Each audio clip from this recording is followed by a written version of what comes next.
voice of our local business community. We're dedicated to fostering economic growth and prosperity throughout our region. First, tonight, I want to thank our candidates for being here this evening.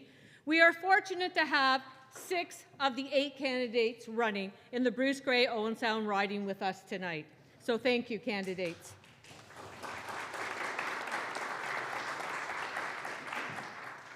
I also want to thank you, the audience, the ones here in the room and the ones online that are watching from the comfort of their home. Thank you for taking the time to attend. Your presence here demonstrates a commitment to understanding the candidates, learning about their platforms, and engaging in the democratic process. Tonight is an opportunity to hear their responses to important questions, gain insight into their policies, and make an informed decision when you head to the polls. Now, speaking of voting, I'm encouraging everyone to cast their ballot on February 27th or take the advantage of the advance polling when available. And just so you know, you can go to vote with just your ID, so you don't have to worry if you haven't received your voter card.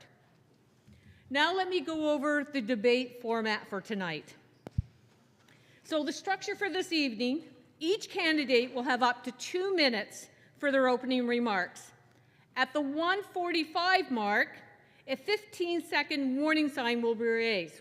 Margot, can you show the audience, stand up and... At the 2-minute mark, a stop sign will be displayed. Candidates, can you see the stop sign? If a candidate exceeds their time, I will thank them. And if necessary, your microphone will be cut off. We trust that everyone will be respectful and thoughtful through the evening, ensuring a fair and constructive discussion. The debate will proceed in the following format. The first round, candidates will answer pre-selected questions derived from key themes submitted by chamber members. In the second round, we will present audience questions that were submitted online or if they came in this evening.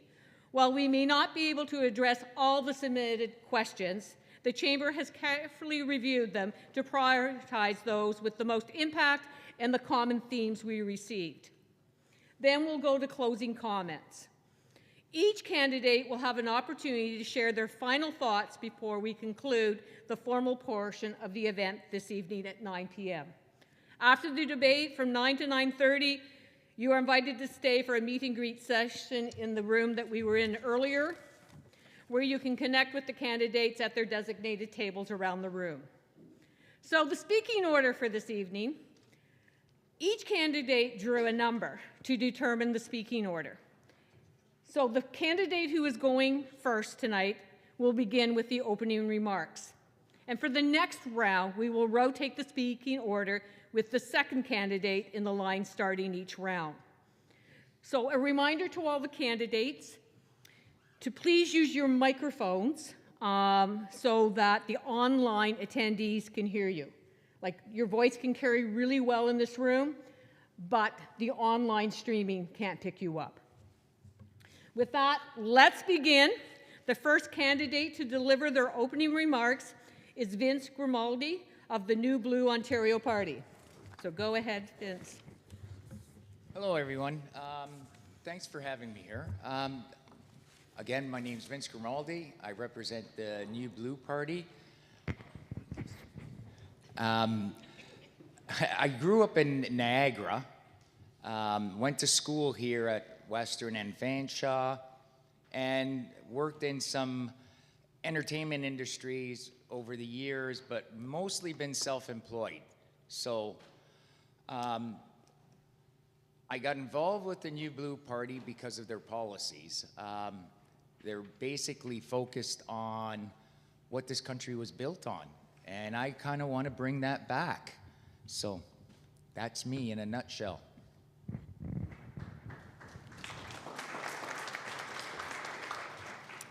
Thank you, Vince. Next, we move to James Harris of the NDP Party. Sorry. Thank you very much. Hi, everybody. I'm James Harris. I grew up in Bruce Grey, Owen Sound, specifically in East Linton, just north of Owen Sound. I grew up riding my bike up and down Grey Road 1, going around the back roads of Kemble, jumping into the icy cold waters of Georgian Bay. As I grew up I ended up getting many jobs in customer service, manufacturing. Post-pandemic, I had an opportunity to work in the local film industry, which we do have, and it's been an amazing opportunity. And as community groups like Solidarity Sundays and Food Not Bombs have emerged, I've been jumping at the opportunity to be a part of the community, and now I'm jumping at the opportunity to be a part of the democratic process. Because everywhere I go, people are concerned about healthcare. They're worried about how they're going to find a doctor, and that's my concern as well. They're worried about housing. Worried about how they're going to afford a place to live. That's my concern as well. They're worried about affording things at the grocery store. That's my concern as well. And these are the sorts of things that we have solutions for in the NDP. And I hope to communicate tonight to everybody what a new democratic government in Ontario would look like. Thank you.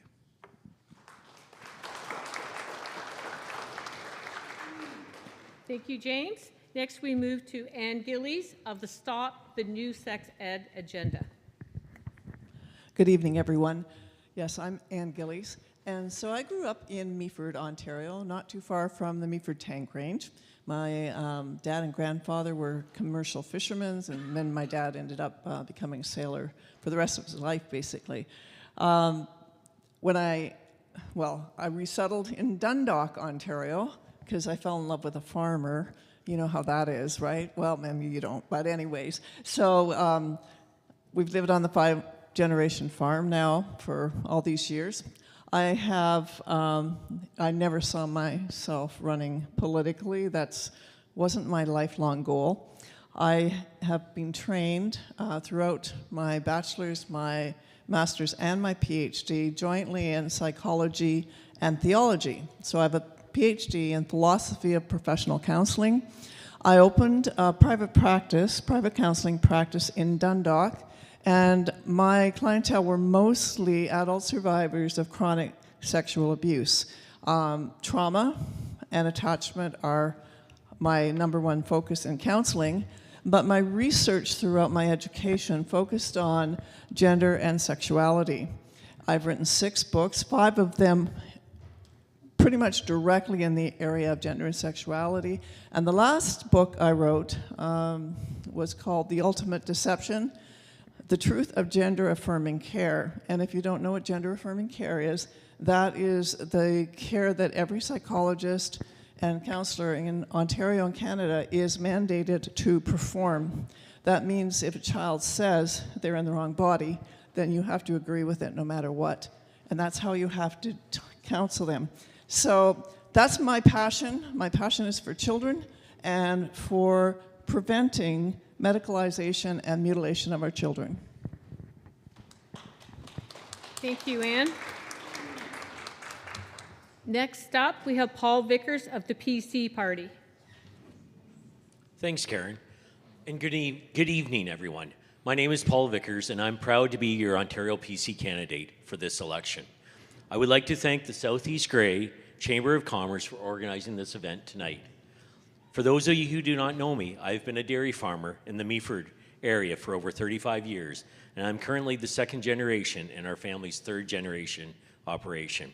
I have served as a councillor in the municipality of Meaford and also have served as the Vice President of Ontario Federation of Agriculture. I was chair of the board of Gay Leaf Foods. These leadership experiences have taught me the values of community service and have given me the business savvy to understand the opportunities and challenge our region's faces. Making our community a better place is what draws me to the provincial political arena, and is why I found a home in the Ontario PC Party. In particular, 2 main planks of our platform strongly resonate with Bruce Grey Owen Sound. The first is our plan to protect Ontario from Trump's tariff threats, which pose a severe threat to many of our key industries. Our PC team has experience governing in times of emergency, and we are prepared to leave no stone unturned, whether to be combating American tariffs or focusing on ensuring opportunities are available for Ontario's workforce. Secondly, our plan to deliver better care aimed to connect every Ontarian to a family doctor by 2029. Build up our healthcare labor force and create 2 new medical schools to train more doctors. If elected as your MPP, I would bring the same values and work ethic that have guided my career thus far and be a relentless advocate for Bruce Grey Owen Sound at Queen's Park. Thank you, Paul. Next up, we have Selwyn Hicks of the Liberal Party. Thank you. Good evening, everyone, and thank you for coming out, and thank you to the organizers for putting together this event. My name is Selwyn Hicks. I'm a lawyer. Hold the tomatoes, please. I'm from Hanover, Ontario. My wife and I have a small law firm that we operate, and we have 4 children. 2.5 million people don't have a family doctor in Ontario. Emergency room wait times are up by 48%, and 1 million families are relying on food banks. Skyrocketing rents and unaffordable housing. Groceries costing more than $800 per year. I'm here to tell you that the Ontario Liberal Party have a real plan to make life easier for every person in Bruce Grey Owen Sound. We're committed to turning things around, and here's how we'll do it. Number 1, we'll ensure that everyone in Ontario has access to a family doctor within the next 4 years. Number 2, we will lower the middle class tax rate and eliminate the HST on home heating and hydro bills, which will save you $1,150 per year. And number 3, we will reduce home prices by up to $170,000 by eliminating hidden taxes. In me, you have an MPP that is ready to hit the ground running. I'm asking you to put my 16 years of elected public service to good use, and I look forward to your questions. Thank you.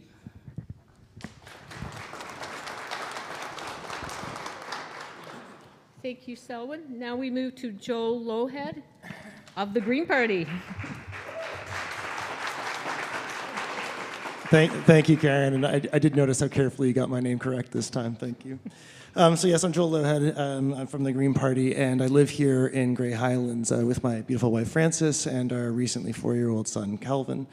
And I sit on municipal council here in Grey Highlands as well, and I was elected a couple of years ago on a platform to protect the places that we love here in Grey Highlands. Protect especially our natural places from development pressures and the urban sprawl that we're seeing in Doug Ford's Ontario. And now I'm running provincially for the Greens to take that to a larger scale, a larger level, because we need real advocacy in rural Ontario and here in Bruce Grey Owen Sound for the problems that we're facing here at home. I love the Green Party. I've been involved since 2007 when I volunteered for Shane Jolly, and we came a very close second, right? With 33% of the vote back then. We were the first riding anywhere in Canada to come second, right here. So the Greens are here. We're strong here in this riding, and I'm so proud to be part of that tradition here. Years of flipping back and forth between Conservative and Liberal leadership are not working in Ontario. Things are broken, right? Cost of living has gone up. It's just more difficult to get by for regular Ontarians. And we need to have a genuine change. The Green Party offers a completely different form of politics. We vote independently when we get to Queen's Park. We don't follow a party whip or a party leader, right? If you elect one of the other candidates, you get the GTA leader's voice in your riding. But if you elect a Green, you get your voice at Queen's Park. And I think that that's so important that we have a fundamentally different way of doing politics because people are tired of politics right now. I look forward to your questions.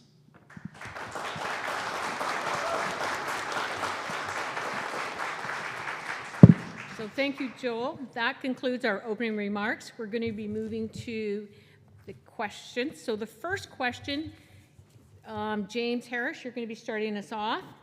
And the question is, tariff and trade disruptions have the potential to seriously harm Ontario's economy.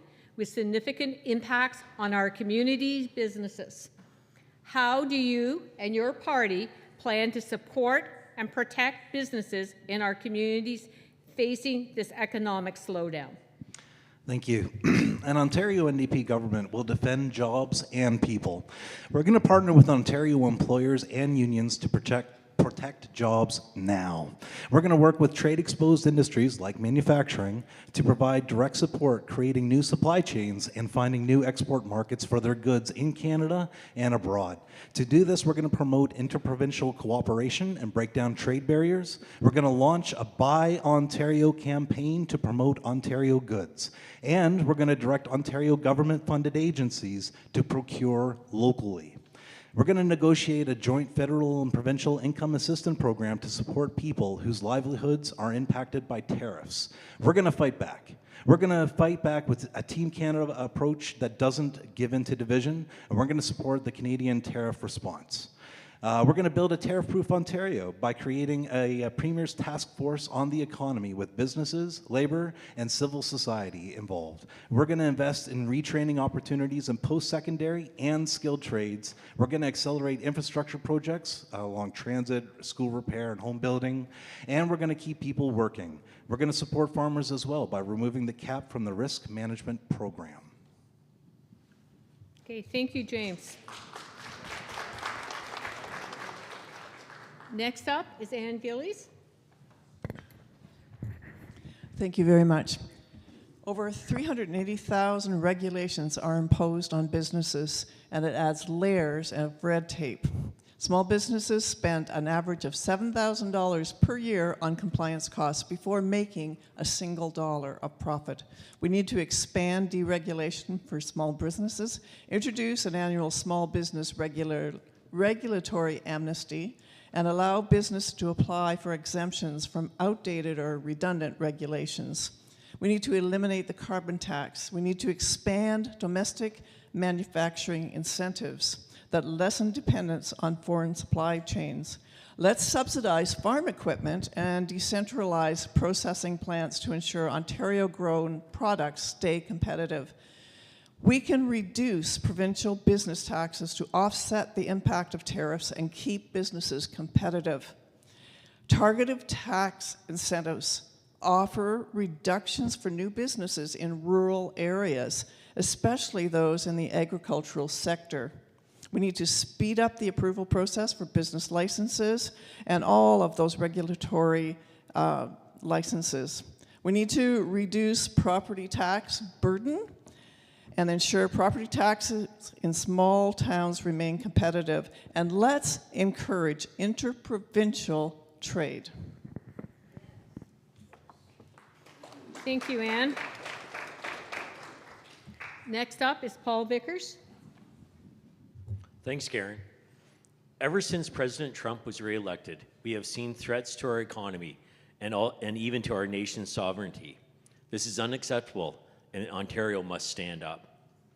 Our Ontario PC team has done exactly that. Premier Ford has taken a leadership role in this fight, standing up for Ontario and Team Canada both at home and in the United States. We have announced that if the United States places tariffs on Canadian goods, we will limit the ability of U.S. companies to win Ontario government contracts. We will get rid of American liquor in our liquor stores and even cancel the $100 million contract with Starlink, Elon Musk's internet provider. We are committed to standing up for Ontario against unfair American tariffs if these should go through.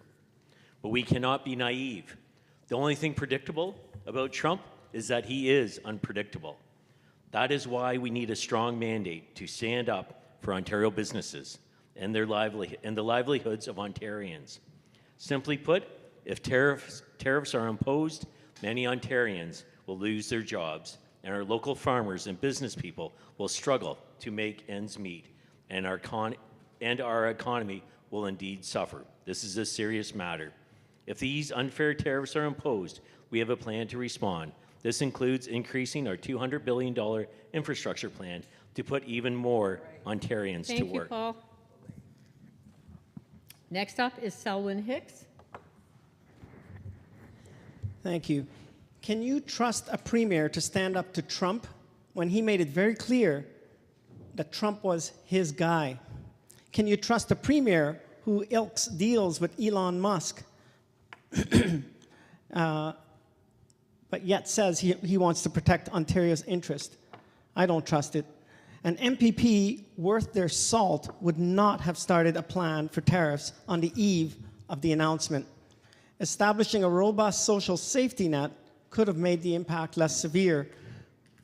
We seem to have all of our eggs in the battery market, and little thought has been given to diversification.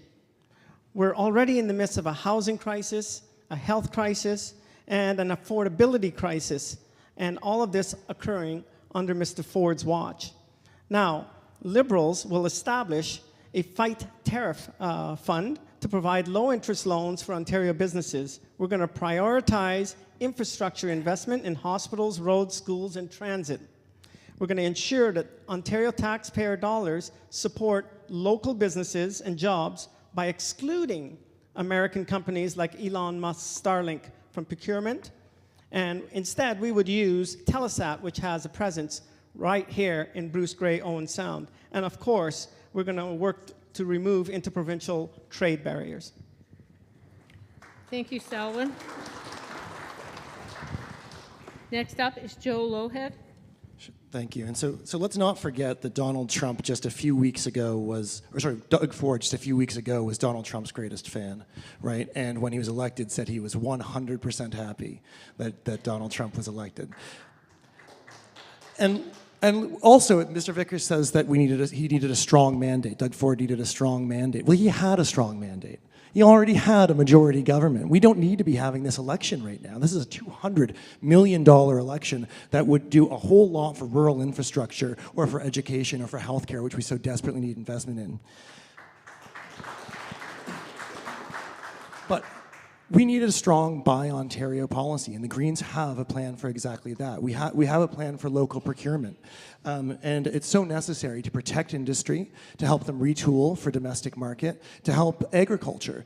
You know, a large amount of our agriculture is sent into over the border for processing. We need to change that. We need to invest and help businesses invest in processing capacity right here. And a strong economy only can happen when we have people with money that can change hands, right?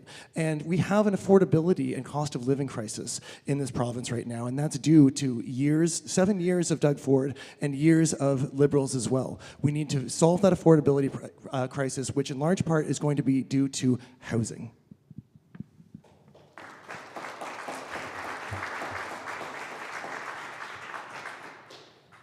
Thank you, Joel. And the last one up for question number 1 is Vince Grimaldi. You're up. I'm going to try to keep this pretty simple. Terrorists weren't an issue until our neighbors said something. And our politicians just happened to react badly to it. Let's face it, we have an immigration problem. We produce fentanyl here, and we bring it over to the States. It needs to stop. It should have stopped 2 years ago. There was no need. If we would have stopped it 2 years ago, you wouldn't have gotten the threat next door. As far as how we go forward with our economy and our business, drop the 2 carbon taxes, drop the HST to 10%, and let's move on. The tariffs aren't an issue if we take care of our own business. Thanks. Thank you, Vince. Okay, we're going to move on to question. Karen, Yes? Pardon? can I ask you a question? Ask me a question? Yeah. What's the amount of time we have to answer the question? 90 seconds. Okay. Second question. What specific measures will your party implement to reduce regulatory burdens and streamline the process to enhance business competitiveness in Ontario? And first up is Ann Gillies. Thank you. Well, the first thing that we would do is have mandatory rural service for medical graduates and agree to offer full tuition reimbursement if they, or nursing students too, would commit to practicing in our rural areas for at least 5 years. We need to hire more nurse practitioners. We also need to establish, establish regional mobile ER units. But the most important thing that I think we all miss is holistic medicine. Preventative care and integrative medicine reduce hospitalization and emergency room visits. If we address nutrition, mental health, and lifestyle factors, it reduces chronic disease.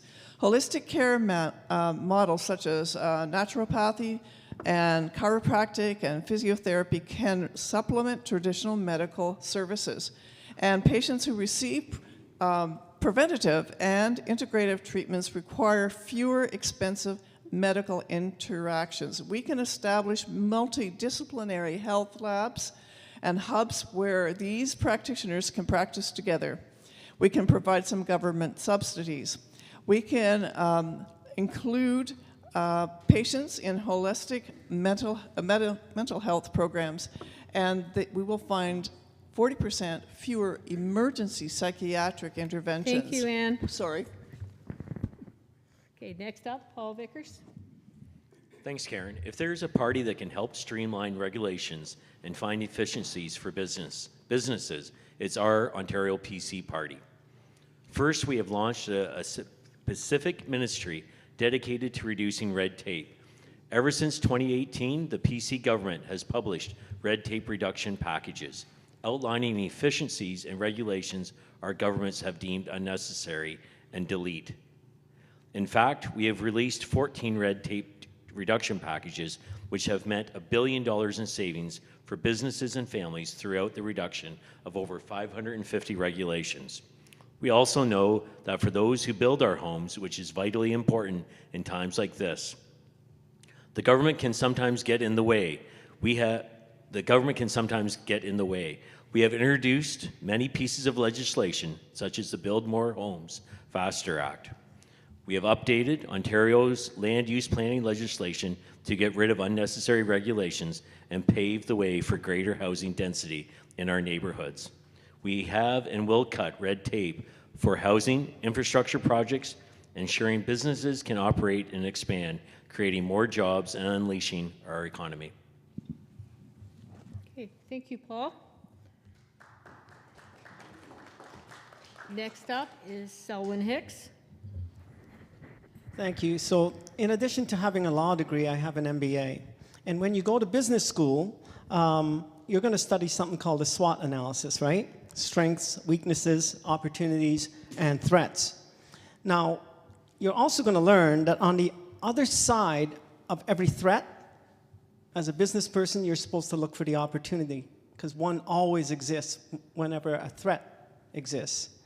So, with that frame of mind, opportunities, I believe, will be higher, will be the higher demand that Canadians will have for Canadian product. You know, Gretzky says, skate to where the puck is going to be. That's where the puck is going to be. Canadians are going to be demanding more Canadian-made products.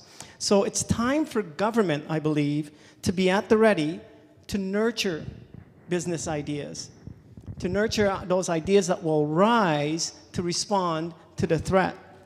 Things like low-interest loans come to mind, tax breaks for small businesses, and of course, removing the red tape and the interprovincial trade barriers. Thank you, Selwyn. Next up, Joe Lowhead. So I just want you to think for a second about how ridiculous it is that Doug Ford's government created an entire ministry to reduce red tape. More bureaucracy to reduce red tape. And by the way, the minister is Mike Harris's son, right? Yeah, just hand that guy a cabinet position. I'm also going to use a very specific example of something that I would love to do. Before I was in politics, I was a professional cider maker. Ontario craft cider is taxed like international wine. It makes it crushingly difficult to make money in that industry.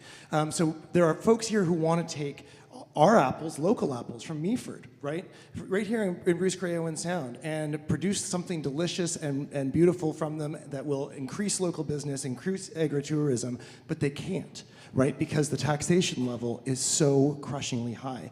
After years of both Liberals and Conservatives in government, the cries from Ontario craft cider makers have gone completely unanswered, and it remains high. As a Green, as your Green MPP, I would sit down with local businesses and I would listen to what they need specifically, and I would advocate for that at Queen's Park, because that is what we do as Greens.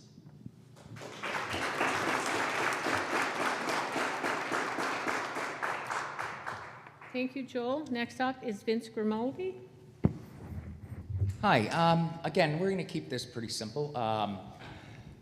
To streamline, there's things that our communities need. First of all, we need healthcare and we need jobs. The healthcare part, we need choices.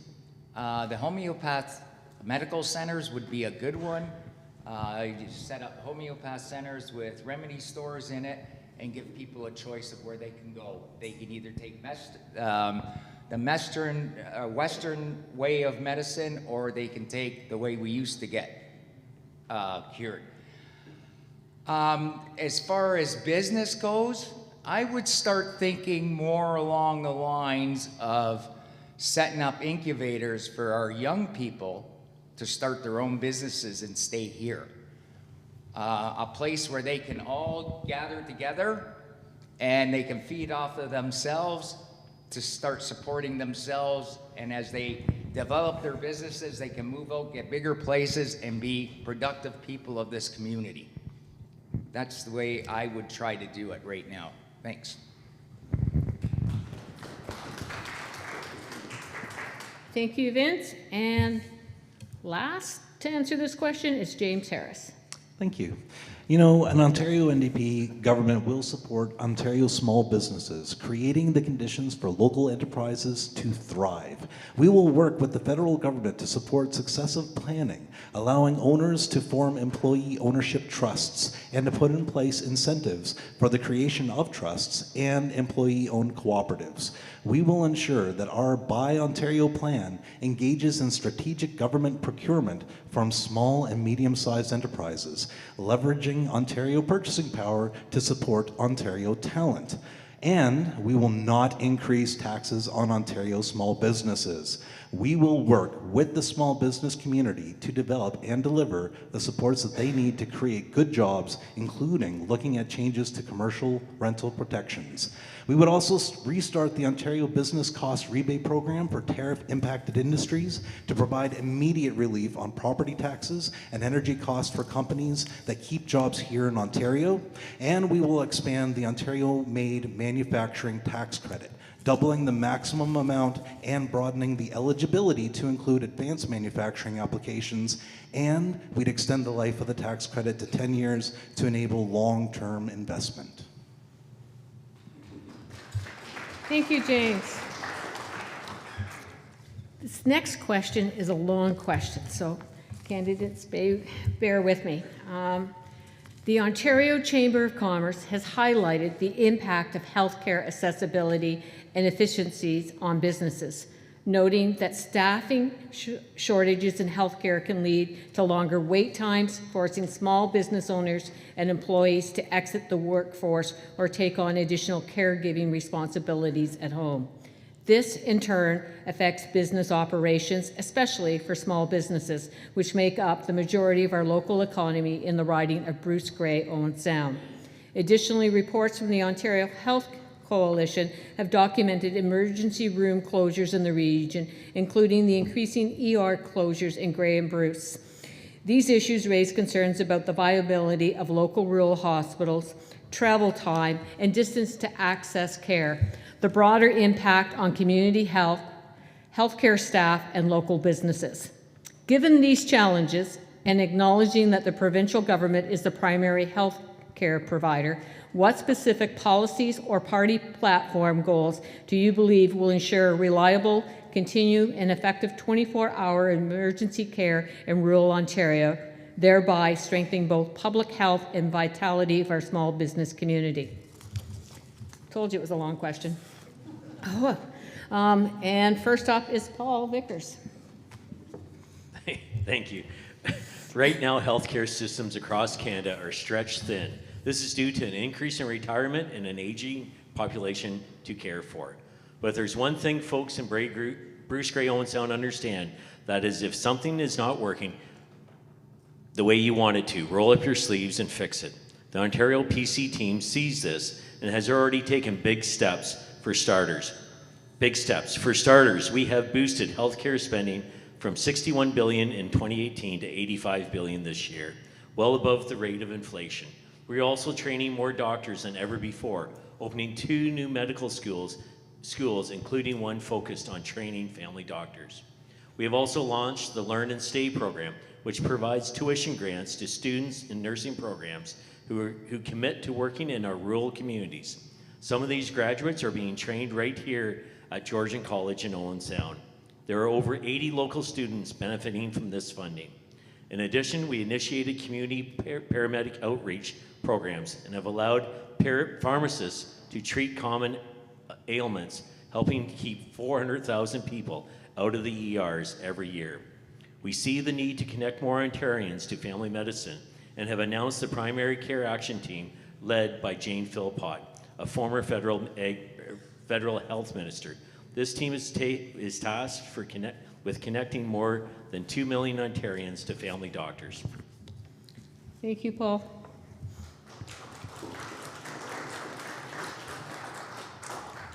Next up is Selwyn Hicks. So wow, if you listen to that speech, everything's rosy. But yet, in Bruce Grey Owen Sound, you've got more than 42,000 people without a doctor. We've got people lining up in Walkerton, 1,000 in the cold for a doctor. The Ontario Medical Association says the recruitment of doctors is like Hunger Games. That's from the Ontario Medical Association. So things are not as rosy as my friend over there would like you to believe. I want you to know that as your MPP, I'm going to work very hard to keep rural hospitals vital and operating. Thank you, Mom. We'll incentivize family doctors to serve in rural communities. And by the way, the funding formula needs a revamp, because when you close hospitals and you know for sure that the next nearest hospital is going to get bombarded with more patients, but you don't allow extra funding for that hospital, you're now putting a strain on that staff, you're now putting a strain on all the doctors and the administration, and it's not sustainable. We're going to crack down on Ford's for-profit scheme, by the way, but we're going to bring nurse practitioners into the public system and ban private pay nurse practitioner clinics. And lastly, thank you. That's a biggie. Thank you, Selwyn. I gotta stop. Okay. Okay. Next up is Joe Lowhead. So this is such an important question, and probably the #1 concern I hear about people in Bruce Grey Owen Sound is healthcare. And it is so tragic what's happened to our healthcare system in Ontario under the Ford government. We used to have a healthcare system that was the envy of the world, and now our hospitals are closing. Our ERs are open in bankers' hours, 9 to 5, Monday to Friday, right? You can't have an emergency in Chesley if it's after hours. It's all a question of priorities. The money exists, right? Don't tell me that we have $100 billion for a tunnel under the 401, but no money for good rural health care that we know and deserve.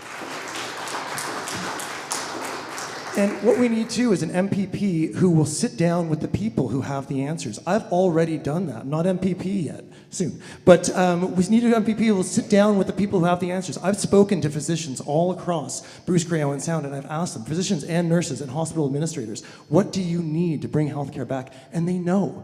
They have the answers. They know exactly what to do. They need an MPP who will listen to them and work with them and advocate for them at Queen's Park. And that's what the Greens do. That's the Green difference. And that is why I'm so happy to be running as a Green.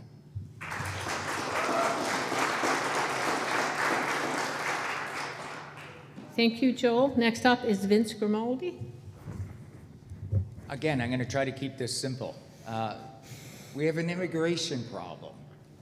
Our immigration are filling up our hospitals with people that aren't even part of this country, and we're paying for them out of our tax dollars. Our carbon taxes are killing us.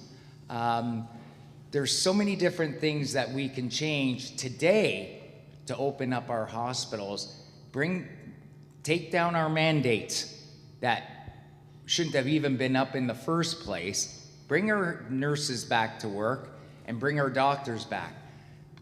98% of your problems are fixed just within those 4 things. Thanks. Thank you, James. And last is Ann Gillies.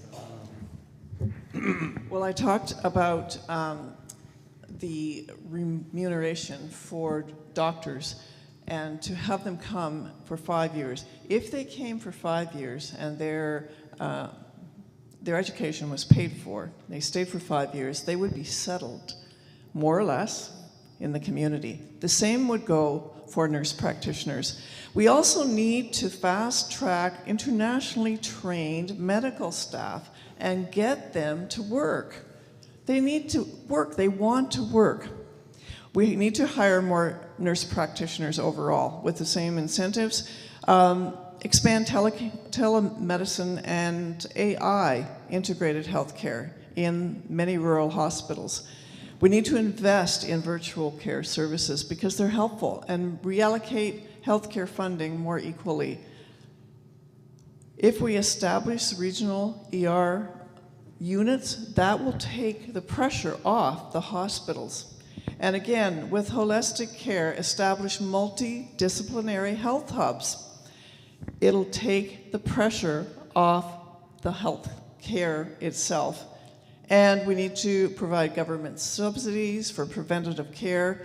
Preventative care is really what we need to be doing to help people get away from pharmaceuticals and into prevention. Thank you, Ann. Pardon me. Okay, now we... May I have an opportunity to answer the question as well, please?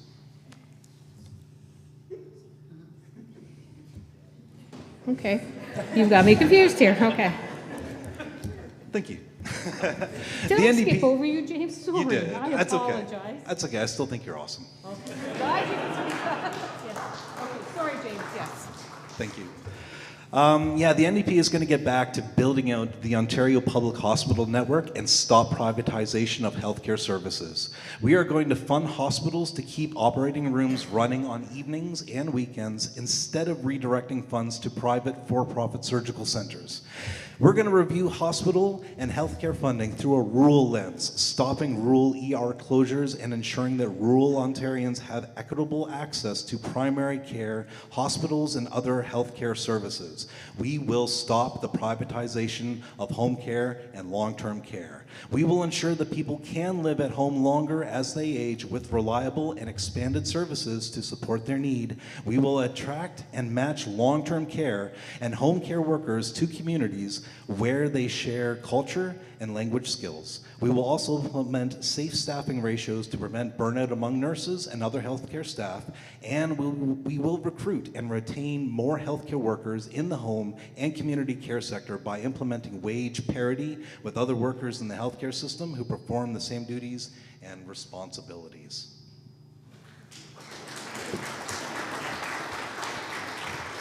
Thank you, James. And I apologize again. No problem. Okay, question number 4. I'll start again. Is small rural communities, businesses, and residents rely on the development and maintenance of their roads and bridges for essential transportation. Given the unpredictability of our current asset management funding, would you or your party support a provincial, permanent, predictable, non-competitive infrastructure fund designed to support the transportation needs of local communities? Can you outline your party's strategy for investing in critical infrastructure to support economic growth and business operations in Ontario? Great question. It's a long question again, combining a few together there. So first up, Selwyn Hicks. I was actually going to compliment whoever asked this question. Not complicated at all, but if you've had experience in municipal government is actually pretty easy. Because under the Liberal government, you were required, all municipalities are required to have a tangible capital asset plan. I think that's where you're heading with this, right? And so they made us create these tangible capital asset plans, which says you have to identify all your bridges, all your roads, all your sidewalks, anything that's tangible, you must identify them.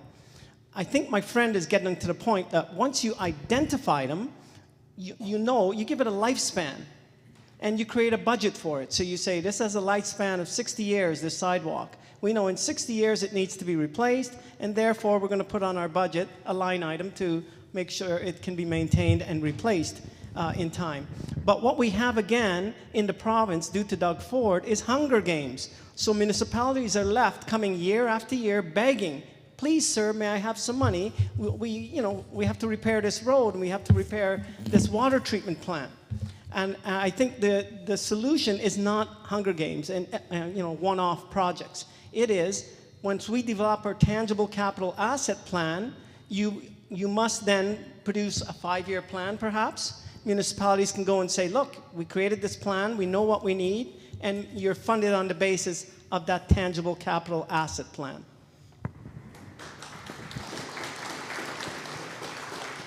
Thank you, Selwyn. Next up is Joe Lowhead.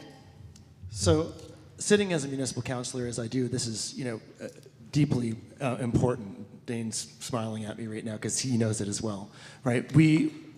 We are completely underfunded as municipalities across Ontario. We are a municipality of Grey Highlands. We're having conversations about which bridges we might be able to close. Other municipalities are already doing it. They're reverting paved roads back to gravel roads because we cannot afford, and the Hunger Games is exactly right. The Ford administration has just decided that they're not going to predictably fund rural municipalities. They're going to make us fight for pittance, for grants. And it doesn't work. It means that we're going to have unpredictable financing and crumbling rural infrastructure, which is exactly what you're seeing. The priorities are all for the GTA, right? $100 billion worth of highways, a tunnel under the 401, Highway 413 that is going to destroy 3,000 acres of prime agricultural land, and most experts agree is not at all the right way of going about solving traffic issues, right? So what would the Greens do? The Greens would immediately instate a stable form of funding to rural municipalities for their infrastructure, full stop, because that's what needs to be done. It's that simple. It really is that simple. Thank you. Thank you, Joel. Next up is Vince Grimaldi. I'm going to actually answer the question. Yes, it ensures fair to all communities, that they get an equal amount of funding. It ensures that you get to work every day on good roads, make sure that you get to your hospital on good roads. That's what this means. I would say yes, 100%. Thank you. Thank you, Vince. Next up is James Harris. Thank you. The Ontario NDP will work to deliver a new deal for rural Ontario that would reverse unfair provincial downloads and cuts, support safe and caring rural communities, and ensure sustainable municipal finances and fair cost sharing of municipal provincial priorities. This includes uploading back financial responsibility for municipal housing and shelter programs while maintaining locally focused delivery by municipal service managers. It would also include uploading back financial responsibility for provincially owned connecting link highways whose costs were unfairly downloaded onto municipalities 3 decades ago, forcing disproportionately high costs onto rural taxpayers. We would establish fair, predictable, and consistent formula-based infrastructure funding that ensures that rural communities can build and maintain infrastructure like roads, bridges, and sewers. Again, to sum up, we will upload costs back that were unfairly downloaded onto the municipal taxpayers, including the costs of maintaining provincially owned connecting link highways. We will provide adequate, predictable, consistent formula-based provincial funding to ensure that municipalities are able to maintain, snow clear, and repair their roads, bridges, and other infrastructure, with additional support for small municipalities that must look after large areas with small tax bases. Thank you, James. Next up, Ann Gillies. Thank you. A permanent, predictable, and non-competitive infrastructure fund is essential. Provincial grants are unpredictable and they are competitive. Grey and Bruce counties have increased transportation challenges. Have you driven up Grey Road or Highway 10 on a Friday night? Or tried to drive down it to south on a Sunday night? We have increased transportation on all of our roads, but especially the main highways. We need to prioritize road and bridge maintenance over urban transit mega projects. We also need to eliminate multi-tiered approval processes that delay road and bridge maintenance in small towns. We need to cut some of the red tape, folks, and let people get the work done. We also need to prioritize rural connectivity, expand high-speed internet access in rural areas. We need to get to work, we need to allow our people to get to work, and we need equal opportunities for the municipalities. Thank you, Anne. And the last candidate for this question is Paul Vickers. A hallmark of our Ontario PC plan is our plan to build Ontario. This includes a $200 billion infrastructure investment plan to improve roads, bridges, community centers, and other core community assets that our rural residents depend on. This will be seen through numerous programs funding thousands of projects across the province, not just in the GTA. There are many programs that provide this support. The Ontario Municipal Partnership Fund and the Ontario Community Infrastructure Fund programs that our municipalities have depended on for years. In fact, the Ontario PC team just increased the Ontario Municipal Partnership Fund from $500 million to $600 million, which is money that our communities can invest in their roads, bridges, and other physical assets. Put simply, these supports are here for our municipalities. We have also invested more funding for municipal water and wastewater systems. These are competitive programs that municipalities must apply for. We see the need and we are responding. This is not just money that is staying in Toronto. We have seen our fair share. In the past year, Dundalk and Owen Sound received over $5 million for improving wastewater system infrastructure that will support the construction of over 4,000 new homes. A vote for the Ontario PC Party is a vote for these investments to continue in a sustainable and realistic manner. Okay, thank you, Paul. We're going to move on to question number 5. So these are the ones that came in from the community and from chamber members, et cetera, and they've been pulled together to get common themes. So question number 5 is, what steps will your party take to ensure affordable and reliable energy for businesses and residents? First up is Joe Lowhead. So first of all, I just want to respond to something that Paul just said, which is that we see the need and we're responding to rural infrastructure. You created that need, right? For 7 years of Doug Ford's government, and we haven't had the funding that we need for rural infrastructure. So that need was created by Doug Ford. Energy, right? It was the question. The question, if you can follow up with some stuff in your closing comments, Sure, Joel, but if you could stay to the questions. Got it, sure. Okay, So the thank you. question, so To ensure affordable and reliable energy for businesses and residents. It's a great question, and something that that we need to see more of in this province is distributed renewable energy, which is where the technology is moving elsewhere in the world, right? We used to have programs in Ontario where you were able to put solar panels on your roof. That's important for people who have astronomical electricity bills at their home, right? And it's very important for farmers in particular. If you have a large roof, a large barn, you should be able to put a solar panel on it and supply your own electricity, right? And supply electricity back to the grid.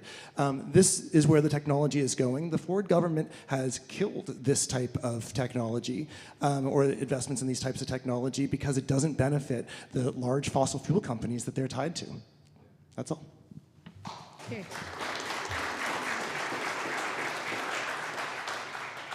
Thank you, Joel. Next up, Vince Grimaldi. As a guy that spent most of his life on free energy development products,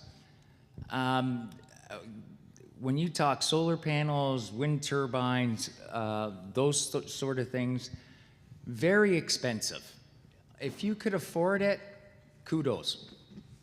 But most of the stuff is out of most people's reach, especially now that the economies went for a dump. New blue policies where nuclear and water power are right at your back door is what we need to be pushing right now. It's right there. We've got 11 dams that we shut down. Those things should be reopened up and distributed to each person for a cost savings at your home, not at the grid. Fossil fuels, unfortunately, we still need it. Bottom line is, it's the most stable thing we've got right now. And I think we should use it and let the people develop our green energy stuff later. Thank you, Vince. Next up, James Harris. Yeah, I already mentioned that we would restart the Ontario Business Cost Rebate Program, specifically for tariff-impacted industries to provide immediate relief on property taxes and energy costs for companies that keep their jobs here in Ontario. One of the other things that is in the NDP wheelhouse for things like this to help with energy costs is we will provide free or discounted electric heat pumps to Ontario households with access to easy interest-free financing. The heat pump rebates of up to $19,500 will be available depending on household income, with an additional $5,000 available for households to heat with propane, heating and oil, and coal currently. Okay, thank you, James. Next up, Ann Gillies. Well, Vincent actually stole my thunder because I also agree with the water projects, and I've been talking quite a bit about the dams, the underutilized dams in our area. We have a lot of water systems, and we could be having hydro from those dams. In fact, many of them used to produce hydro. So why are we not refurbishing those and using them? And of course, nuclear. And Bruce Power has contributed so much to this area. And I think nuclear, for all its drawbacks perhaps, is still our best resource. Thank you. Thank you, Ann. Next up, Paul Vickers. Can you repeat the question, please?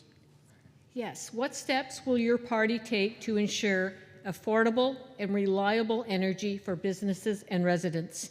Yeah. So some of the things that the PC party has done, they have cut the gas tax by 10 cents per liter.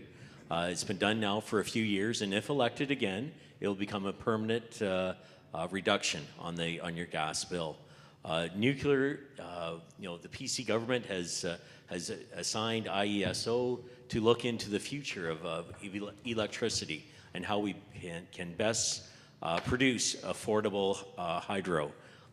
Nuclear is a great way of doing that, and we're in the process of making those decisions and those changes to make sure we do have a safe, reliable source of power for the future ahead of us. Thank you, Paul. And last, Selwyn Hicks. We're definitely going to have a greater need for energy as we adopt electric vehicles, right? You can imagine as we adopt those vehicles, people are going to need more and more electricity. So I would say that we need a mix. They're all going to be important: air and water and nuclear. And by the way, storage is going to be a part of the mix. I want to remind everybody that it was liberals that got us away from coal. Liberals. And I didn't interrupt you. And we end up with we ended up with the carbon tax because Mr. Ford canceled the cap and trade. Okay, so that brought us the carbon tax. But I would really say that we need to keep investing in research and development because new technologies are coming along all the time. And I want to make sure that we're using the best technologies that get us the best bang for our dollar and that does not harm the environment. That's it. Okay, thank you, Sally. Okay, next question. What initiatives will your party introduce to promote the health and well-being of communities, particularly in addressing the substance use, homelessness, and mental health crisis? First up, Vince Grimaldi. That again? Sure, no problem. What initiatives will your party introduce to promote the health and well-being of communities, particularly in addressing the substance use, homelessness, and mental health crises? I think we're going to need more shelters for that. We're going to have to figure out how to fund some places for these people to go and get help. That's pretty much all I can think of right now. Okay, thank you, Vince. Next up, James Harris. Thank you. The NDP has a plan to create 60,000 new supportive housing units province-wide. This will allow people living in encampments and in the shelter system to move into safe, permanent homes while connecting them to mental health care and addiction treatment and other ongoing supports. We're also going to increase funding to community mental health service providers with regards to like CMHA and AMHO that provide crucial services to help people with addictions. We will establish wage parity for healthcare workers and community settings to ensure community primary care providers can also offer mental health support, and we will fund the addition, I should say, of detox beds and residential treatment beds. And also there's like a wait list of 28,000 children and youth waiting on for mental health care services. We will reduce that list. We will ensure that children and families have access to autism services, particularly in rural communities where these services are even scarcer. Okay, thank you, James. Over to you, Ann Gillies. Thank you. Most of the homeless, the vast majority, are abuse survivors. We need to provide not just average mental health, if you call it that, but we need to provide really good trauma care for these individuals. Most of them have chronic abuse issues and drug issues. We also need, I think, for those that are living on the street to provide shelter, but not just the communal shelters. What about tiny homes in small groups where they can have autonomy and their own space without the interruption of people walking all over the place, and then also have a hub of services within that group? That will give them a space, it'll give them a place where they can begin to rebuild their lives in a really constructive way. So the services must meet the demand, and we must provide adequate, good housing. Thank you. Thank you, Ann. Next up, Paul Vickers. Homelessness is a complex issue, and there's no one-size-fits-all solution. People end up on the streets for different reasons, whether it's job loss, mental health challenges, or addictions. That's why our PC government is taking a comprehensive approach to get people the support they need while making sure our communities remain safe.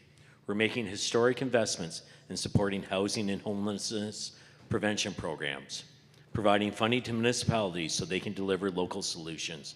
We've increased funding to the Homelessness Prevention Program and Indigenous Support Housing Program by nearly $202 million annually, because we know that a stable housing is the foundation for recovery and opportunity.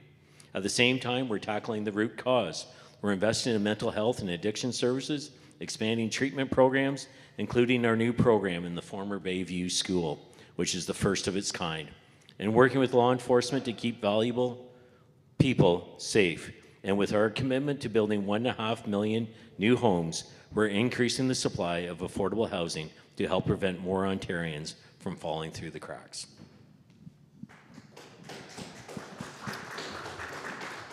Thank you, Paul. Next up is Selwyn Hicks. There is no other person in Ontario more responsible for the homelessness problem than Mr. Ford. He is criminalizing homelessness. Folks, there are people living in tents in my home community. These are people with complex needs, and they deserve to live with a roof over their head and to live with dignity, period. As warden, when I was warden, I called on County Council to act boldly on affordable housing. And we established a task force to do that.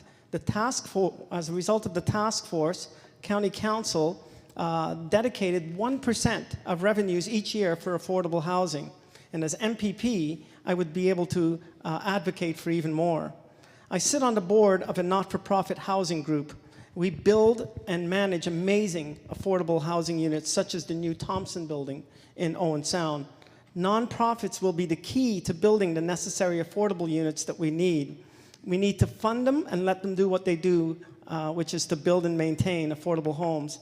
But that's not all we need. We need more supportive and transitional housing with wraparound supports to help people find their way. And by the way, supportive housing makes financial sense because it is way cheaper than having people in hospitals or jails. Thank you, Selwyn. And the last candidate to speak on this question is Joe Lowhead. So it's true that people end up being homeless for complex reasons, but they stay homeless largely because there's no housing for them, right? And I've already had conversations with the folks here in Bruce Grey Owen Sound, at the CMHA, within the shelter system, within the SOS system, who all agree on exactly that. We need to build, we need to fund supportive housing for the folks who don't have it, and affordable housing. And the Greens have a plan for exactly that. We need to stop trying to build houses on farmland, urban sprawl, right? $700,000 per home. That's not solving the affordability crisis whatsoever for housing, and not getting people into housing who need to be in housing. These types of communities are more caring, they're more connected, they're healthier to be in, and they're absolutely achievable. It's about zoning policies. It's about helping municipalities break down the barriers that make it easier to develop within urban areas, build up and not out, connect these types of housing strategies to the clinics that people need, to the school, to the grocery store, to the hospital, to parks, that type of thing, right? This type of housing is the type of housing that we know we need, and it's just currently not provincial policy to follow up on it. That's exactly what the Greens will, want to do, and that's exactly what I will advocate for as MPP.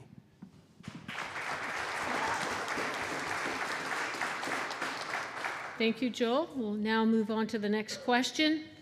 How will your party help small and medium-sized enterprises access capital, reduce red tape, and scale up to compete in both domestic and international markets? First up is James Harris. Okay, I'll take it. Yeah, we're going to partner with Ontario employers and unions, again, to protect jobs. We're going to work with trade-exposed industries, to open up new markets. We're going to provide direct support, creating new supply chains, finding those export markets in Canada and abroad. When it comes to, we would build a tariff-proof Ontario. We would restart the Ontario Business Cost Rebate Program. I mentioned that last time. We'll launch the Ontario Tariff Fund, an emergency measure providing direct payments to businesses impacted by U.S. tariffs, requiring job retention and fair practices, and filling up the gaps of any federal programs to support critical Ontario industries. Okay, thank you, James. Now I turn it over to Ann Gillies. Can you just read that question one more time? Sorry. Sure. How will your party help small and medium-sized enterprises access capital, reduce red tape, and scale up to compete in both domestic and international markets? Right. So I really believe in the whole idea, especially in this riding, that we need to invest again in education, but specific education for trades and skills. We desperately need those. We need to hire workers who are complementary to this riding for those specific jobs. I think we need to decentralize higher education and we need to have rural satellite campuses for education. I think that there are so many things that we can access. We need to reduce the fuel taxes. There's just so many things that are kind of out of line. And I think what we are thinking about moving forward, we have to look at where all of the money is going, and is it being effectively and efficiently allocated to the projects that are going to be in our best interest for Bruce Grey Owen Sound. Okay. Thank you, Anne. Next up, Paul Vickers. Rural Ontario is the backbone of our province. As your PC candidate, I'm committed to making sure our rural communities thrive. I'm also very pleased that our First Minister of Rural Affairs is Lisa Thompson from the riding next door. The creation of the Ministry of Rural Affairs is a significant step forward, ensuring rural areas have the tools and resources they need to grow and succeed. It shows our dedication to rural issues. I see a future where rural communities are vibrant, economically strong, and can attract new opportunities. This means boosting local economies by supporting our farmers, small businesses, and key industries like tourism and natural resources. Our new rural economic development strategy does just that. Thank you, Paul. Next up, Selwyn Hicks. Thank you. So 2 things. One, Liberals are going to be cutting the small business tax rate in half. So it's going to go from 3.2% to 1.6%. What does this mean?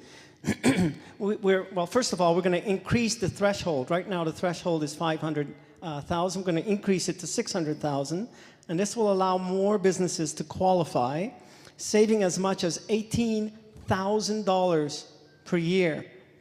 And so we estimate that about 275,000 businesses will qualify for this. And I've already mentioned, of course, the Fight Tariff Fund. So that's a fund that will allow monies to be made available to small businesses at a low interest rate. Thank you. Thank you, Selwyn. Next up is Joe Lohead. So small business is, of course, so important for our economy, and especially in our rural economy. And I love small business. It's part of the reason I love living in Grey Highlands, Bruce Grey Owen Sound, is because we're so small and community-minded. I think it's wonderful. And I think that a provincial grant program for small and medium-sized businesses that are looking to both produce and sell, especially Ontario products, is a great idea, especially in these uncertain times, economically uncertain times.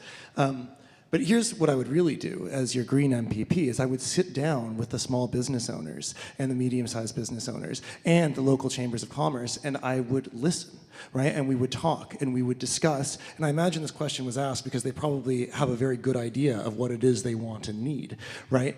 And so I would have those conversations and I would advocate for them at Queen's Park, because that's what the Green Party does. We advocate for the people that we represent at Queen's Park, rather than advocating for Queen's Park to the people that we represent, right? It's the exact opposite. It's a new form of politics. It's not really new, actually. It's an old form of politics. It's how politics is supposed to be. That's what your member of provincial parliament is supposed to do.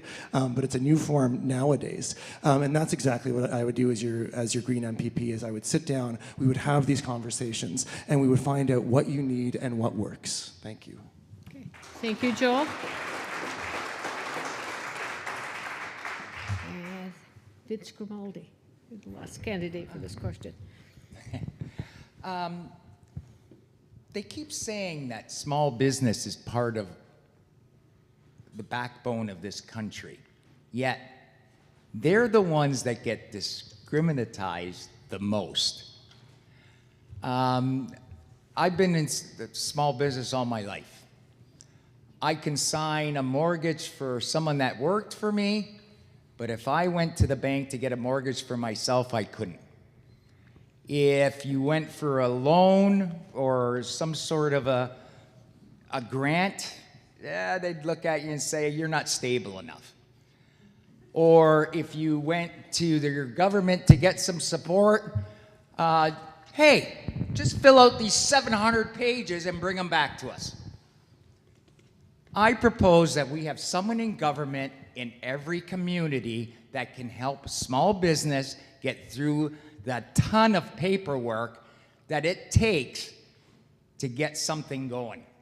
And I think it should happen in every community. Thanks. Thank you, Vince. Okay, next question. How will your government ensure that people who rely on food banks have more sustainable, long-term access to resources that support their well-being rather than relying on emergency measures and not-for-profits? First up, Ann Gillies. Thank you. Food banks have become essential, and we certainly have more people going to food banks than we've ever had before.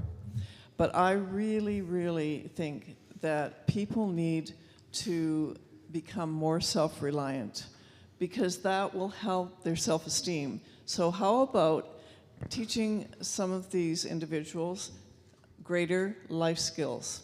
What about helping them plant gardens? What about community gardens? I think that's a really good idea.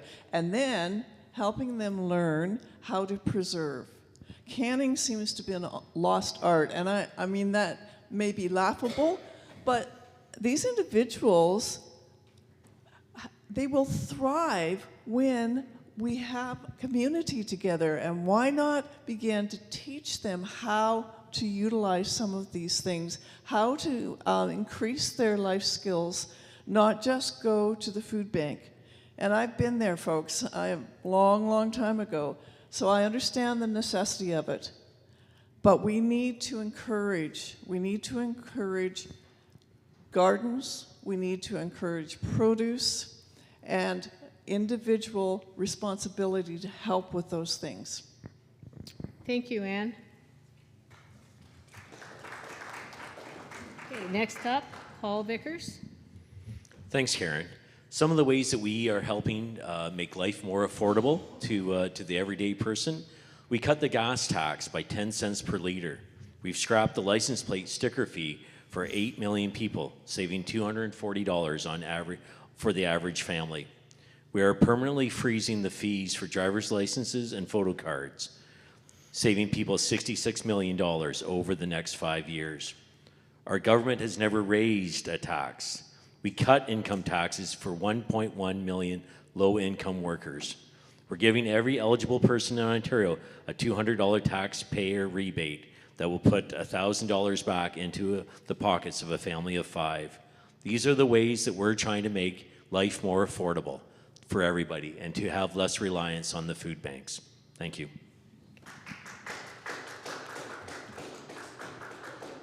Thank you, Paul. Next up, Selwyn Hicks.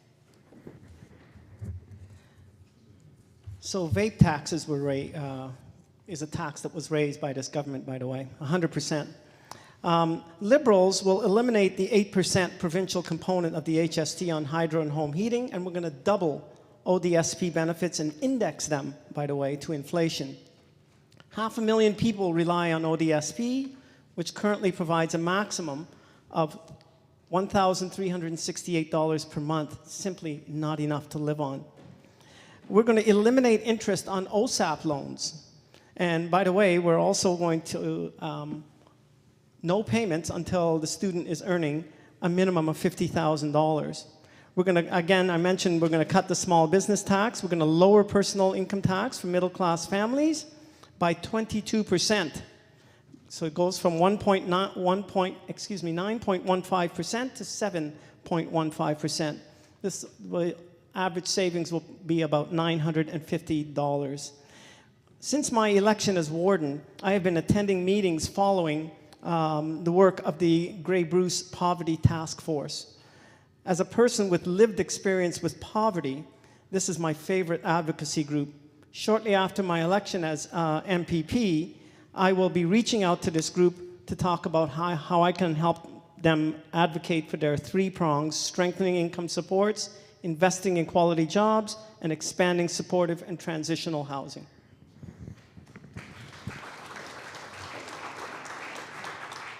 Thank you, Selden. Next up, Joel Lohead. So, food bank use, I mean, first off, I'm so thankful that they exist and they do such spectacular work, but it's so sad that they are so necessary. And food bank use has gone up almost 300% since 2018. And that's due to the affordability crisis, the cost of living crisis. People are struggling just to get by. They're struggling just to put food on the table, just to feed their family.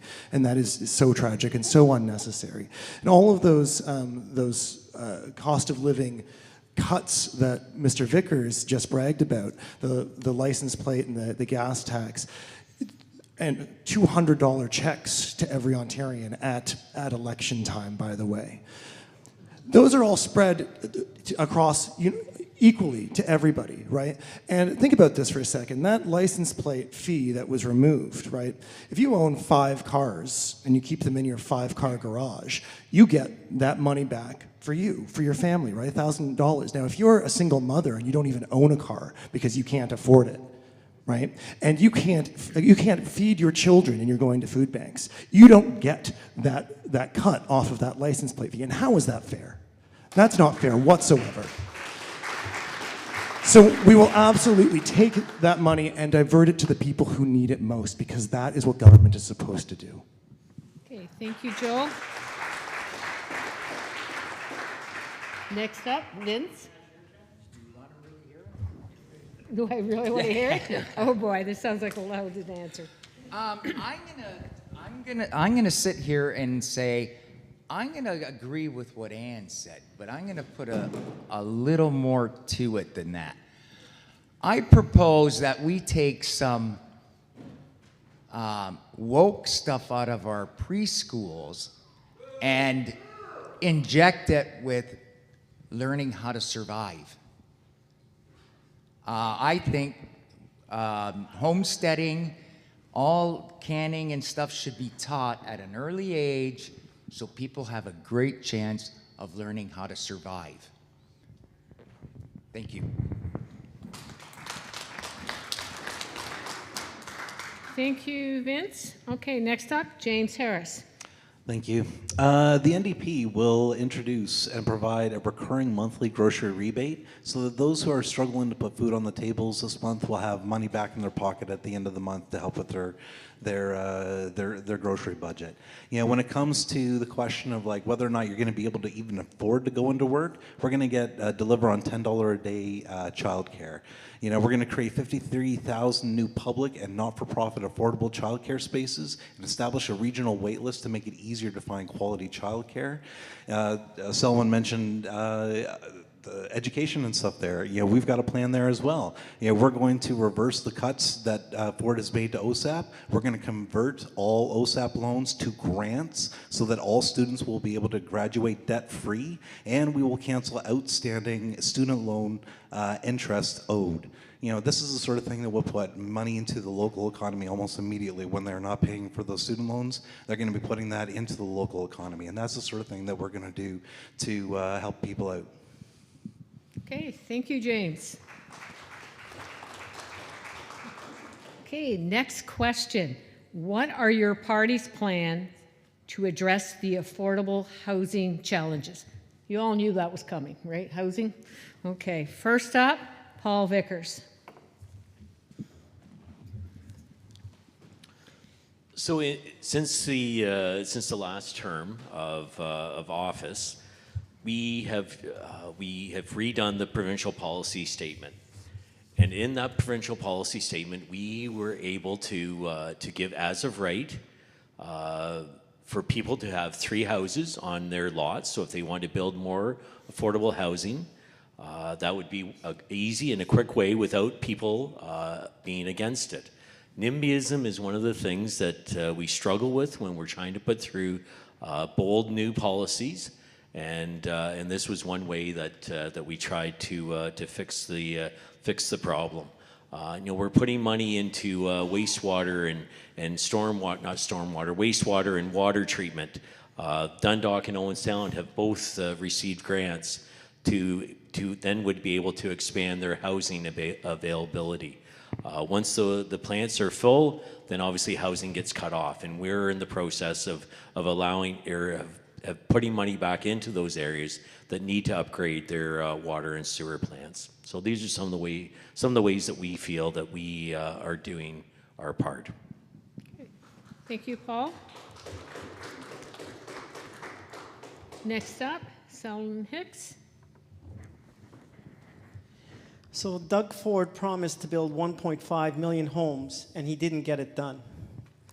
The Get It Done guy has overseen the fewest new housing starts in Canada, and the PCs have missed every single target for housing that they have set. The new housing builds are down 15%.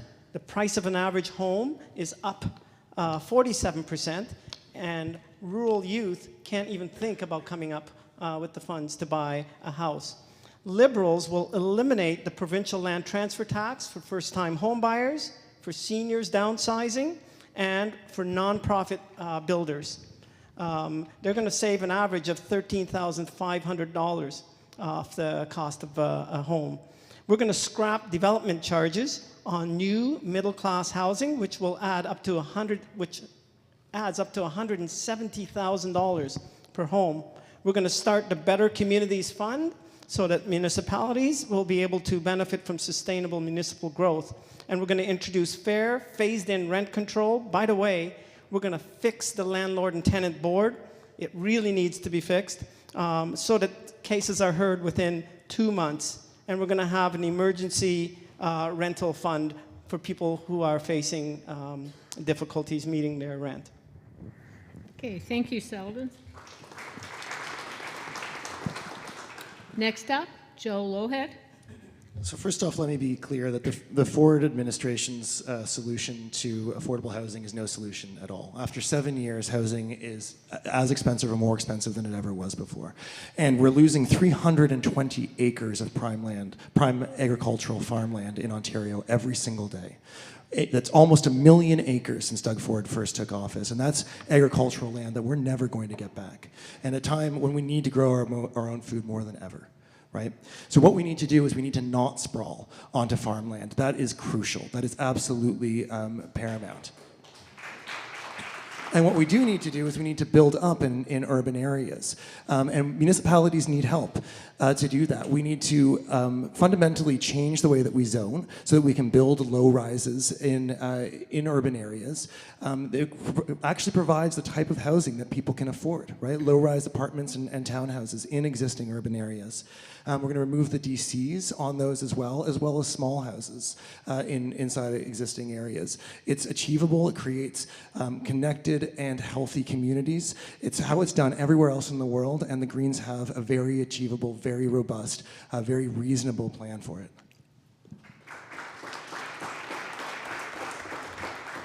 Thank you, Joel. Next up, Vince Grimaldi. I think the first step we're going to take is take a look at land.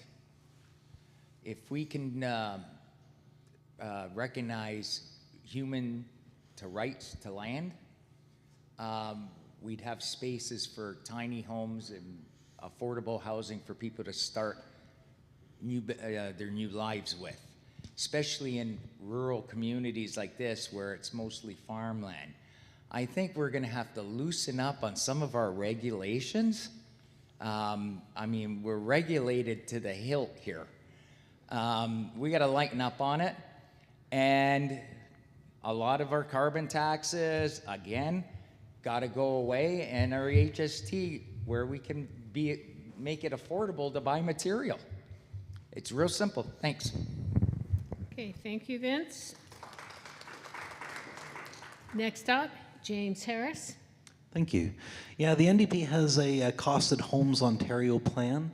We have a goal of building 1.5 million new homes in 10 years. And in that process of that, we are going to build or acquire at least 300,000 permanently affordable nonprofit or cooperative housing units to ensure that people are able to have a place that they can afford to live. I'm pleased to announce that the NDP will legalize fourplexes and make them as of right as well in all neighborhoods, so that you don't have to jump through hoops in order to build the kind of solutions that we need in order to get places for people to live. We're also going to enact rent control. We're going to close the unfair loophole that exempts units built after 2018. We're going to attach rent control to the unit to stop landlords from jacking up rent between tenants, removing the incentive for landlords to use unethical tactics to squeeze out existing tenants so that they can raise the rent on the next one. And we're going to end above guideline rent increases. Okay, thank you, James. And the last word on this question goes to Ann Gillies. I always like the last word. Ask my husband. That didn't even get a laugh. Come on, guys. I really think, when you think of rural Bruce Grey Owen Sound and think of the need for senior citizens and young families, one of the things we should be looking at is building properties, building homes that house multi-generation, 3-generation. The Mennonites actually do a good job of this. You have grandparents, the parents, and the children living together. You know what that does for families? It brings them together. It's good for the grandparents, gives them, rejuvenation. It's great for the kids to be with their grandparents, and it really helps the parents. Why can't we start looking at the things that will actually build communities and solidify families? The other thing that we need to do is slow down the number of properties that investors are taking over. 40% of our investors' properties, we need to have private property ownership.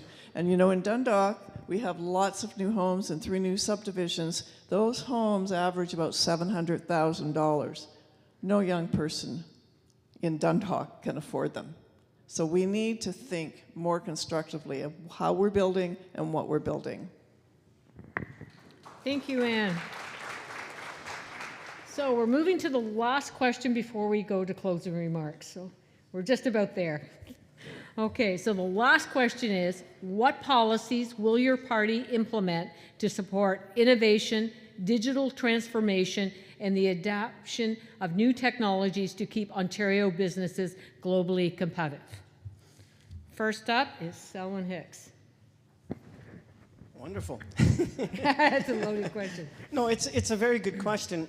And what candidate is going to say that they don't support those sorts of ideas? I've already talked about research and development. I've talked about the fact that we need to have the latest and greatest technologies. But frankly, to do that, we need to invest in education. And our schools are crumbling. We've got a big problem with the colleges and universities. So we can't talk about those things without taking a step back and making sure that we've got the best trained and educated people going. That's what's going to keep our economy going. Smart people, great economy.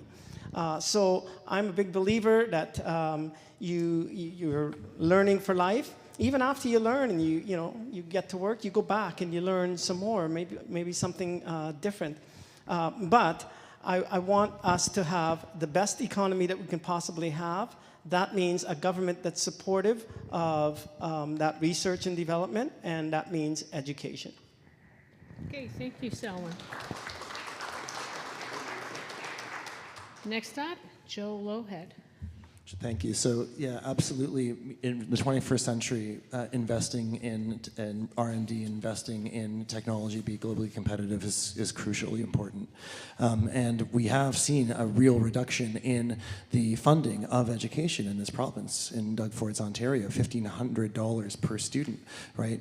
Every time I talk to teachers, they tell me that the classrooms are overcrowded, that the schools are overcrowded, even new schools here in Markdale, for example. We're soon going to have poor portables outside of them, right? So we're just not investing enough in our education system. And if we don't invest enough in our education system, we'll never be a global leader in R&D and technology.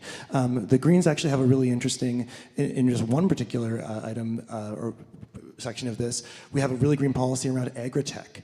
So investing in technology to help, programs to help technology along in the agribusiness, which is so important. Not only does it save farmers money, which makes farming more profitable, which is so necessary now, it also helps with things like ecological problems, right? So that they don't have to apply so much pesticide.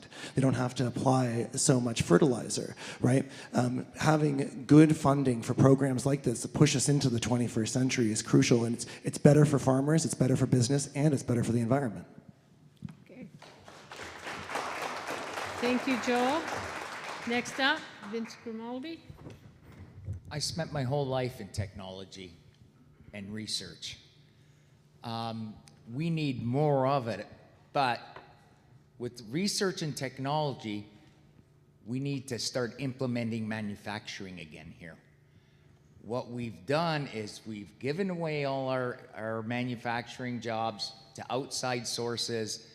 Our research and technology has taken a severe hit in the universities, and let's forget about the colleges because there is none no more. We need to build that up. You want to survive in this area, you need our technology people back, researching and developing innovative products and getting them manufactured here to make this economy flourish again. Okay. Thank you, Vince.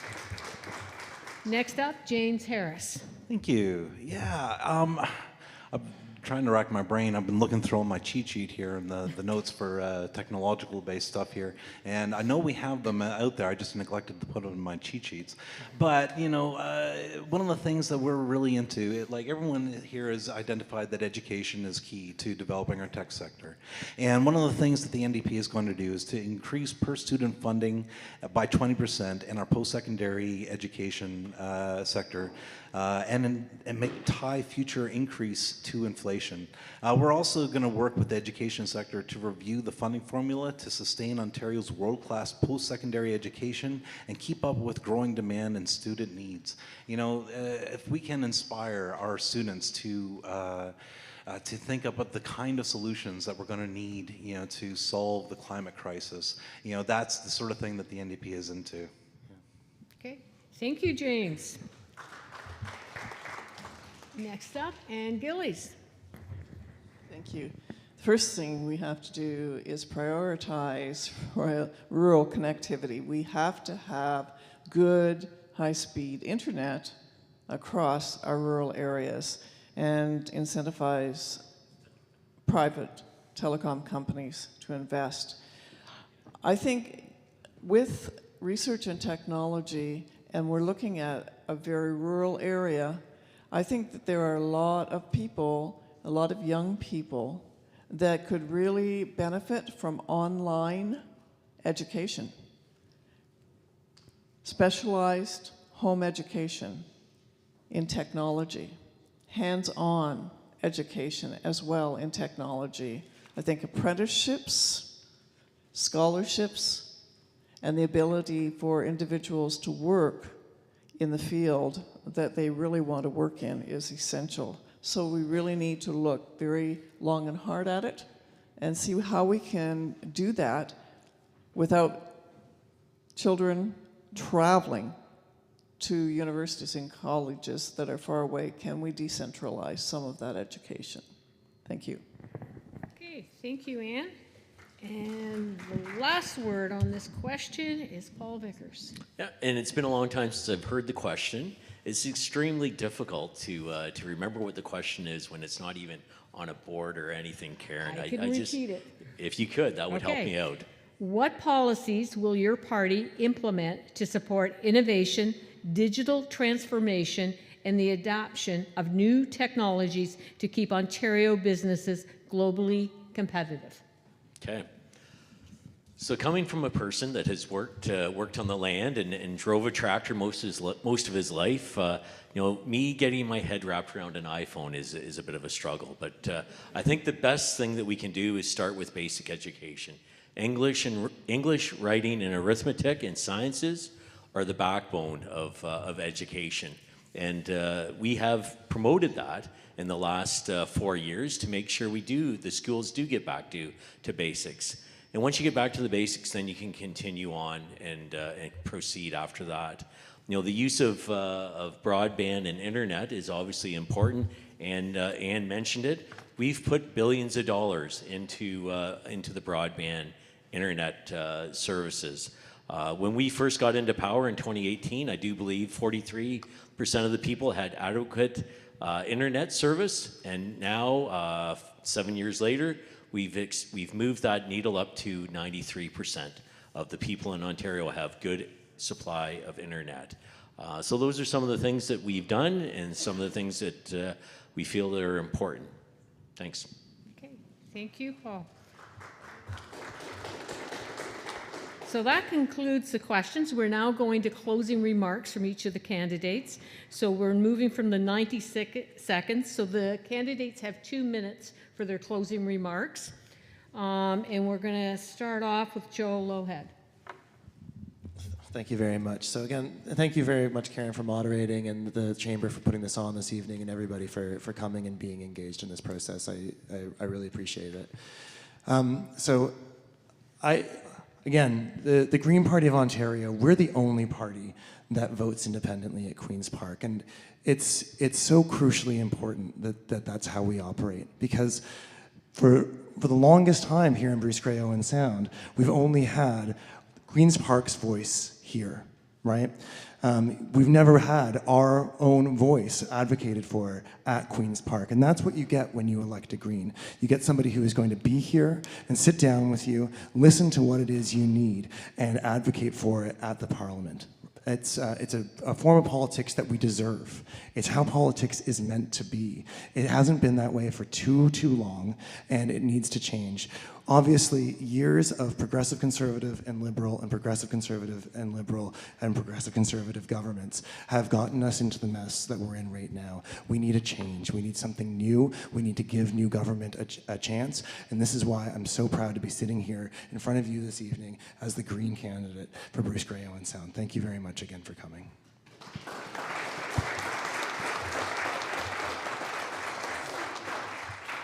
Thank you, Joel. Next up is Vince Grimaldi. Hi. I purposely kept my notes short to basically show you how simple it could be. I let you listen to all the complicated answers and the numbers and all the wonderful things these people are going to do for you. In reality, the problems are fairly simple. If you want in-depth answers, my job is to listen to you. And then we formulate a solution together, and I bring it to Queen's Park. That's how it works. Do I have the answers to everything? No. But when we get together and we have more than one head put together, we can come up with some pretty strong arguments. And that's what I'd like to see more of. I'd like to use to reach out and get involved. Without that, it's going to be really hard to get on a normal path.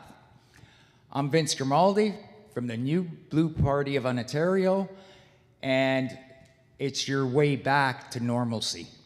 Thanks.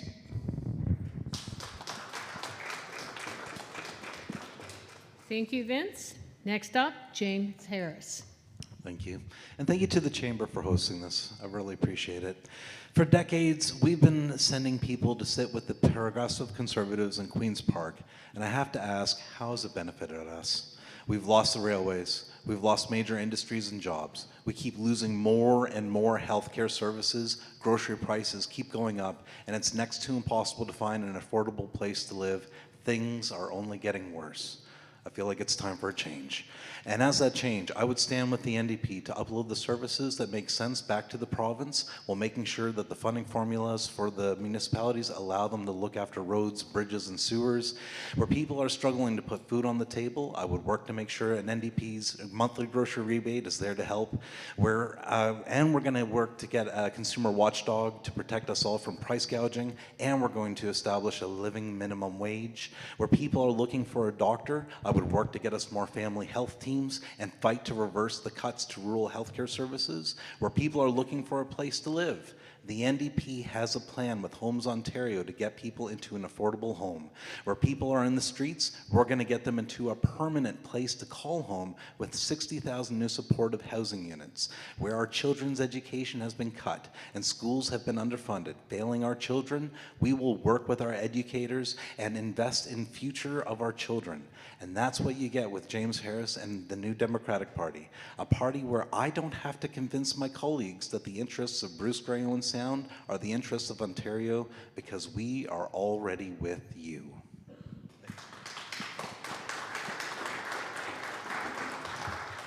Thank you, James. Okay, next up, Ann Gillies. Thank you. You know, since the early 2000s, we have lived in a post-truth society. That means that decisions are made more based on feeling than on fact. And I'm a fact person. I love fact. And I want to say that it's loving and kind to tell the truth. And so I believe that parents have the right to raise their children the way they want, according to their own views and values. That those we elect to serve us in civil government must respect and defend our right of belief and freedom of religion. That laws and policies of civil government must provide for the safety and security of its citizens, especially the most vulnerable, and that it is inappropriate for civil government to heap debt upon the backs of our children and future generations. And when I hear about the money that's going to be thrown around by some of these parties, that's concerning. Do we need to spend money? Yes, but we also need to look at where that money is going and have great accountability. We need change from what has been to what could be. And we need competent leadership, which I can offer. So on February 27th, vote for Dr. Ann Gillies. Thank you, Ann. Next up is Paul Vickers. Thanks, Karen. And thank you to the Chamber for hosting this evening. It's been a great night, a little chilly, but we're doing well. Keep us all awake. Joel, I wish we could introduce you to Bill Murdoch. I think you'd find him to be a very interesting person, a person that never took his cue from Queen's Park. And I think every other MP since then lives a little bit with Bill Murdoch, because Bill he made sure that he did what was right for the riding and not just for the party. And I think that all the MPPs since then will and have done the same thing. As we conclude tonight's event, and you get ready to go to the polls this Thursday, I wish to leave you with three things. The first is to think about the community you want to see and how you think how we will get there. For most of you, I assume this community includes reliable infrastructure, sound community services. Think of what your community has seen in the past 7 years on this front. A new hospital, new schools in Meaford, Markdale, Dundalk is getting a new school. These are all long-term investments that the PC government has put forward and for this area. Our MPPs fought hard to make sure those hospitals and schools were being built here in Bruce Grey Owen Sound. Second, I ask you to reflect on who can best stand up for Ontario's economy in these uncertain times. There are no two ways about it. Our economy and sovereignty are under threat. I think I speak for all of us when I say we need a strong leadership to stand up to those threats. Reflect on what Premier Ford and the PC team have done to stand up for not just Ontario, but for Canada as a country. I would be delighted to earn your support this Thursday. Remember, a vote for Paul Vickers is a vote for continued investment in our communities and a vote to protect Ontario with strong leadership. Thank you, Paul. There you go. Okay, And last up, Selwyn Hicks. Thank you again. 3 years ago, I was in this MPP race, but with different circumstances. The PC candidate at the time was Rick Byers, and he was saying all the same things that Paul is saying he would do to make things better in the riding. Now, Rick won, and those things never happened. It didn't get better. In fact, it got worse. Joel Lowhead was also in the race.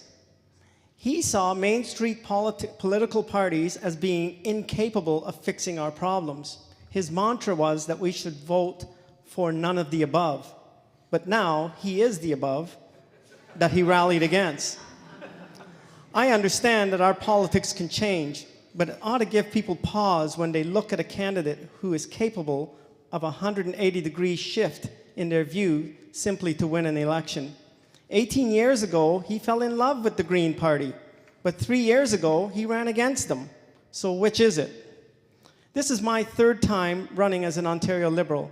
I have 16 years experience in elected office as a deputy mayor, a councillor, and a warden, a 3-time warden, by the way. With Selwyn Hicks, you know what you're getting.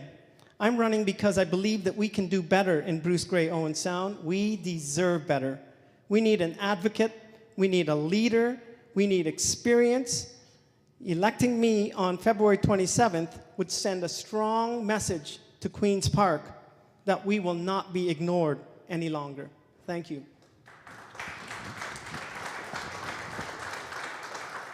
Thank you, Selden. Okay, on behalf of the South Grey Chamber of Commerce, I want to say thank you, everyone, for a great night together. To the candidates, for sharing their answers, their thoughts, their personalities, and their views with us. To all of you here in the audience, for coming out and being part of this important civic duty. And I want to thank the team at Leaking Ambulance Studio. Tim, you're great up there, and all your team for mastering the sound for us tonight in live streaming. To the Annesley Church for hosting us this evening, and to the volunteers, the chamber members, and otherwise, thank you for helping make today happen.